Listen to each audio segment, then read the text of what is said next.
joint science project will be inaugurated. I will now announce the MOUs. The first MOU is on cooperation in combating international terrorism and transnational organized crime. This will be exchanged on the Australian side by Her Excellency Ms. Narendra Sidhu, High Commissioner of Australia to India, and on the Indian side by Shri Rajiv Maharishi, Home Secretary.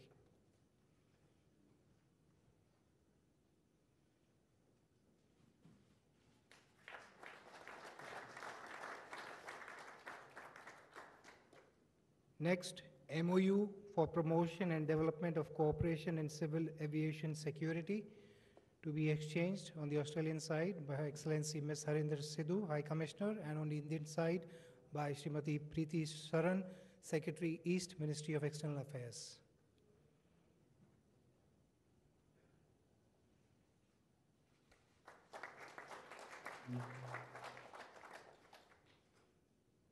The third MOU is on cooperation in the field of environment, climate, and wildlife to be exchanged by the Australian High Commissioner and Secretary East, Preeti Saran from the Ministry of External Affairs.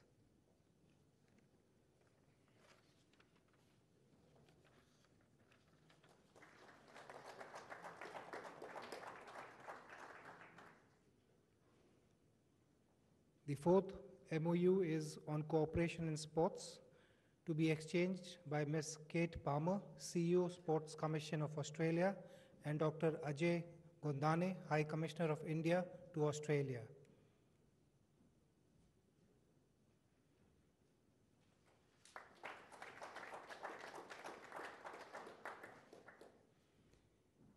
The fifth MOU is on cooperation in the field of health and medicine to be exchanged by the High Commissioner of Australia to India, Excellency Ms. Narendra Sidhu, and on the Indian side by Dr. Ajay Gondane, High Commissioner of India to Australia.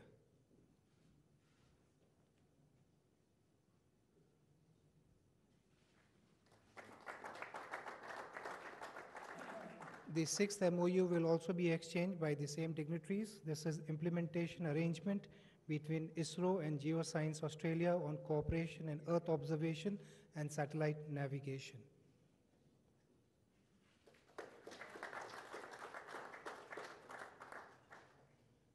May I now invite both the Prime Ministers to step forward to jointly inaugurate the Terry Deccan Nano Biotechnology Center in Gurugram by pressing the start button.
Santosh Jha, the acting spokesperson of the Ministry of External Affairs, to continue the proceedings. Thank you. May I first request Prime Minister of India to make his statement. His Excellency, Prime Minister Malcolm Turnbull, members of the media, Excellency, I am delighted to welcome you on your first ever visit to India. Just last month, we witnessed a thrilling conclusion to the border Gavaskar Trophy. In my speech at the Australian Parliament in 2014, I had spoken of legendary Bradman and Tendulkar. Today, Virat Kohli in India and Stephen Smith in Australia are shaping the young brigade of cricket. I hope your visit to India is as productive as it has been for Stephen Smith batting the other Australian captain. Excellency, I vividly recall our meetings on the sidelines of G20. They have always reflected a strong sense of convergence and purpose. I particularly appreciate your active interest in advancing the substance of our engagement. The journey of our cooperation is firmly on course. Under your leadership, our relationship has touched new milestones, and your visit gives us an opportunity to shape new priorities in our strategic partnership. Excellency, the waters of the Indian Ocean remind us of our linked histories. They are also a pointer to our connected destinies. The values and principles of democracy and rule of law are common to both our nations. Today, the vast scope of opportunities in our ties is defined by a strong desire for economic prosperity by 1.25 billion people of India and Australia's capacity in strengths. Friends, in our discussions today, Prime Minister and I reviewed the entire gamut of bilateral relations. We took a number of forward-looking decisions to further strengthen our partnership, including the decision to soon hold the next round of negotiations on our comprehensive economic cooperation agreement. In a lighter vein, I am of course glad that our decisions are not subject to the DRS review system. Friends, both India and Australia recognize the central value of education and innovation in the prosperity of our societies. It is no surprise, therefore, that cooperation in the field of education and research is one of the most important aspects of our engagement. Prime Minister and I have just inaugurated the Terry Deakin Research Center on Nano and Biotechnology, which is a classic example of the kind of cutting-edge science and technology cooperation that is happening between our two countries. The Australia-India Research Fund of nearly $100 million has focused on collaborative research projects in the areas such as nanotechnology, smart cities, infrastructure, agriculture, and disease control. Our joint development of bananas fortified with vitamin A has entered the phase of field trials. Our scientists are also collaborating on developing more nutritious and hardy varieties of pulses. These are just two examples of our outstanding science cooperation, firmly rooted in tangible outcomes that will improve the lives of millions, including our farmers. I also extend a warm welcome to the large delegation of Vice Chancellors and heads of vocational training institutions that is accompanying by Prime Minister. A number of institution to institution tie-ups have been concluding during this visit. Student exchanges are an important element of bilateral education cooperation. Australia is home to more than 60,000 Indian students. Increasing number of Australian students are coming to study in India.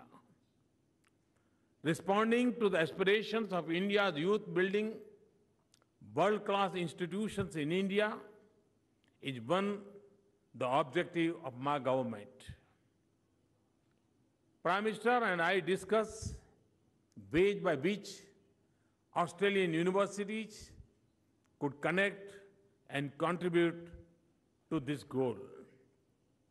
Friends, Prime Minister and I share a conviction that our economic growth and prosperity must be gentle on the environment. We are happy that our dialogue and cooperation in the other forms of energy, including renewable energy, is on the upswing. I would also like to thank Prime Minister for Australia's decision to join the International Solar Alliance. And with the passing of legislation in the Australian Parliament, with bipartisan support, Australia is now ready to export uranium to India. Friends, Prime Minister and I recognize that our future is deeply tied to peace and stability in the Indo-Pacific. We therefore agree on the need for a secure and rule-based Indo-Pacific.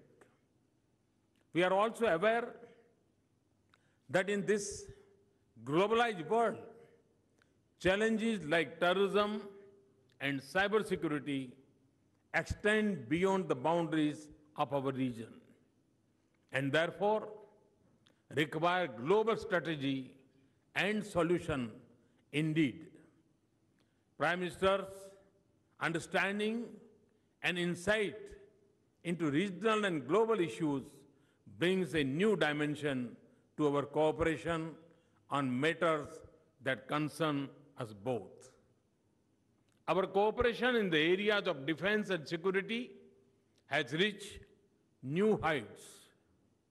Our maritime exercise and exchanges have been productive.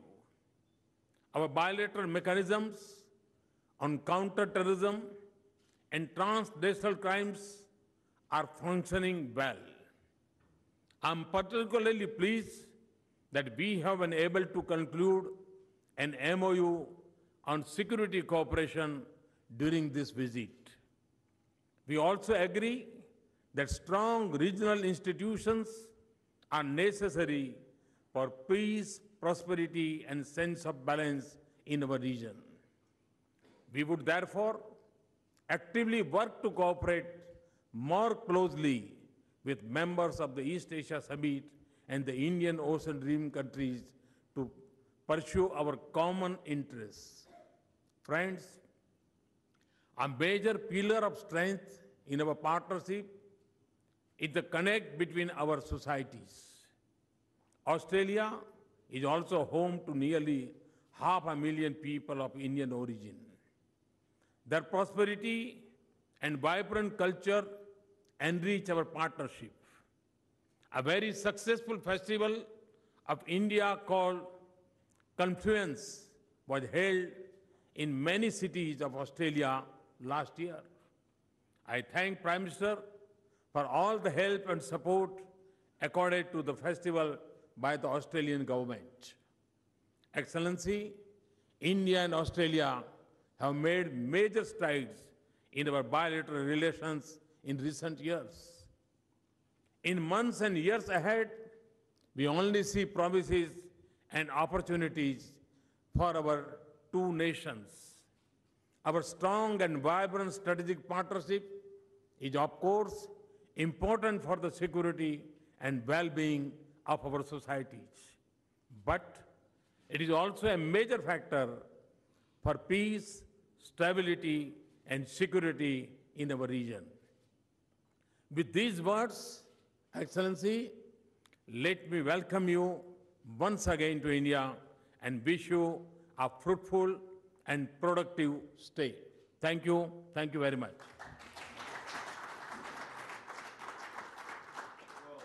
Thank you.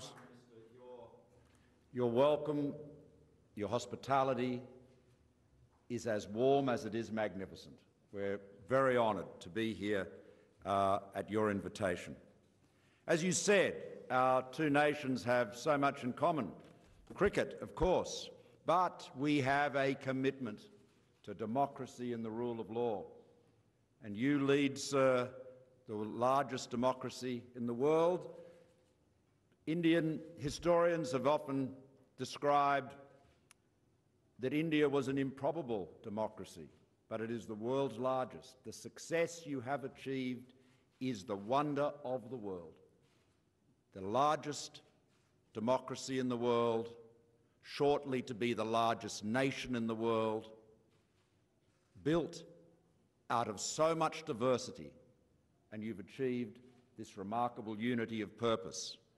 And defying again skeptics, you've delivered a growth rate that is equally the wonder of the world, recognising that opening markets, deregulation, enabling businesses and individuals to pursue their own dreams, their own freedom, is the way to deliver the prosperity upon which all depends.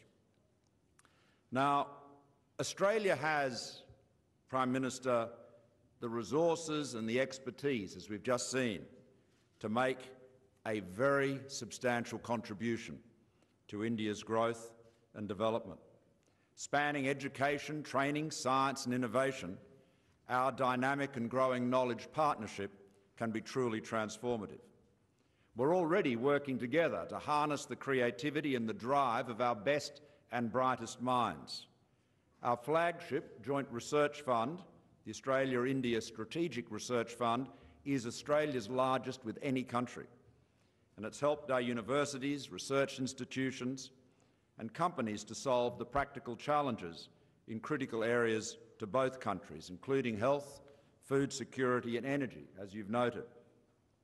The Deakin Terry Nanobiotechnology Research Centre, which we just inaugurated, and I might say, Prime Minister, having been involved in the technology business in the past, I always approach any live demonstration with great anxiety. There is often, in the technology business, they talk about the demo god, which is a malevolent deity which generally makes sure that live online demonstrations don't quite work, but that was brilliant. And I want to say thank you to the Chancellor and Vice-Chancellor of Deakin University for allaying my concerns. So well done. But this research centre will bring up to 100 researchers together to solve some of the world's biggest problems, from developing biofuels to early detection of crop diseases to improve productivity. And these are practical solutions with commercial prospects for both of our countries. And likewise, there's the potential to work with your government, Prime Minister, as you pursue your ambition to train 400 million Indians over the next few years. Our world-class skills training system, including Train the Trainer courses, which are already piloted in 5 Indian cities, can help India build scale quickly and open up opportunities for Australian training providers. As you noted, more than 60,000 Indian students studied in our institutions in 2016, and I'm committed. We had a very fruitful discussion about this, and Prime Minister, you gave me a lot of great advice. You have made education and higher education such a passion from your time in Gujarat to now as Prime Minister of India. It was very, very helpful, and we will continue to ensure that we provide outstanding opportunities for Indian students, and also that Australian students learn more about India by visiting and studying here, including through the scholarships and grants supported by my government's new Colombo plan. Our deepening collaboration on water management is supporting your national water policy by improving river basin planning and management, hydrological modelling and sustainable water use. And I might say the management of water resources in India has been a passion of several Prime Ministers of Australia, including one of our earliest, Alfred Deakin, who made a study of the irrigation system in India, a particular focus of his, as he took learnings from that and set up the irrigation models for Australia. Our know-how and resources are already partnering with India's 24/7 Power for All, Smart Cities and Make in India programs, but there's room for further growth. We've worked closely with India to meet our respective requirements for the provision of fuel for India's civil nuclear program, and we look forward to the first export of Australian uranium to India as soon as possible. Now, Prime Minister, you recognise that all Indians need access to reliable and affordable energy. And like us, you share a technology-agnostic, all-of-the-above approach. Pragmatic. That's exactly how we focus on the issue. So we're pleased to be providing increasing quantities of high-quality coal for steel making and increasingly for power generation with advanced supercritical technology. Like Australia, India is planning to increase its pumped hydro storage capacity, and we look forward to sharing expertise in that vitally important part of the 21st century energy system. And India, like Australia and many other countries, is also advancing solar energy.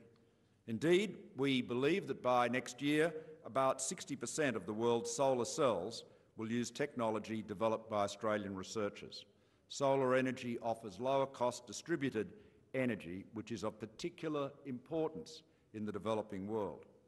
So I want to congratulate you, Prime Minister, for your global leadership in establishing the International Solar Alliance, and I'm very happy to announce that we will join that alliance. Now, our trading relationship is delivering significant benefits to our respective nations. Last year, two-way trade in goods and services was nearly $20 billion, more than double what it was a decade ago. But given the complementarities of our two economies, this is a fraction of the level it could and should be. Now, we're working with India to secure timely conclusion of a quality regional comprehensive economic partnership, the RCEP, which would provide a significant boost to regional confidence. We had a very good discussion about the CECA, the Comprehensive Economic Cooperation Agreement between India and Australia. And I think it's fair to say that we feel that progress has not been as fast as either of us would like it to be. And so, as you said, we have we will ask our chief negotiators to schedule an early meeting to get the process moving. We'll ask them to tabulate the areas of ambition where each side is seeking access, so that we can see where and to what extent the parties, the negotiators, are apart, and they will report back to us as soon as possible, so that we can keep the focus on delivering the CECA and identifying the areas where more work needs to be done. But in the meantime, the wheels of industry go on, and we're working to identify tangible commercial opportunities to strengthen two-way trade and investment, and this will be a particular focus of my visit to Mumbai later this week. Finally, as you noted, sir, our work together in the strategic and security spheres continues to gain momentum through regular engagement across all three armed services and high-level talks with our defence ministers and officials. As Indo-Pacific democracies committed to the rules-based international order, we share interests on a broad range of regional and global security issues. Building on the 2014 Framework for Security Cooperation, I hope that our new MOU on combating transnational organised crime, including international terrorism, will continue to strengthen this strategic partnership. It will facilitate closer collaboration on counter-terrorism, cybersecurity, people smuggling and human trafficking, money laundering and attacks on critical infrastructure. In addition, as you noted, we're working more closely together with our friends and partners in the region, including through the East Asia Summit and the Indian Ocean Rim Association. So, in conclusion, thank you, Prime Minister Modi, for your personal commitment to helping us realise the full potential of the Australia-India partnership. With our shared commitment and the passion, the ingenuity, the determination of our two nations, I have no doubt that our partnership will go from strength to strength.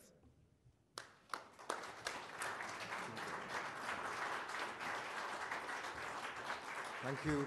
Thank you to both Prime Ministers. We now come to the end of the proceedings here. Thank you, everybody.